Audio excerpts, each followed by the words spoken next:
আমার প্রিয় বন্ধু প্রসেনজিতের কিছু বক্তব্য আছে আপনাদের উদ্দেশ্যে, শুনতে থাকুন। আমি কিছু বলবো না, তোকে।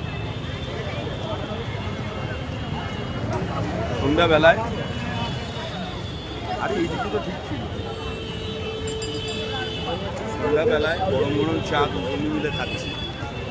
আমার বন্ধু, এর পিছনে কেউ লাগবেন না কোনোদিন ভুল করে, ঠিক আছে? কারণ ও তো ব্রাহ্মণ, ওর অভিশাপ সবার গায়ে লেগে যায়, যেমন আমার হয়েছে। তোর কি হয়েছে? আমি তোকে কোনো অভিশাপ দিইনি। ওর সাথে দুদিন একটু ঝামেলা হয়েছে, তার জন্য আমাকে যে অভিশাপ দিয়েছে, আমার গলা ব্যথা, চোখ লাল।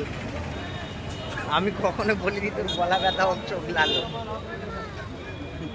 দেখো, কর্ম ফল, তুমি যা কর্ম করবে তার ফল তোমাকে পেতে হবে, সুতরাং সেখানে অভিশাপ কখনোই কাজ করে না। তো ও যা কর্ম করেছে তার ফল তুই পেয়েছিস। আমি এতদিন হয়ে গেছে, এত শীত পুরো চলে গেল, কিছু হলো না, জাস্ট ওর সাথে দুদিন হলো ঝামেলা হয়েছে, ব্যাস আমার শরীর খারাপ শুরু হয়ে গেল।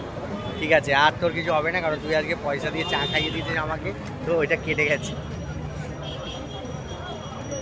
ঠিক আছে, তো যাই হোক, ও যেটা বললো যে আমার এটা সবাই মনে রাখবেন। হ্যাঁ, ওকে ডিস্টার্ব করলে, ওর অভিশাপ দিলে, সে অভিশাপ গায়ে লেগে যায়।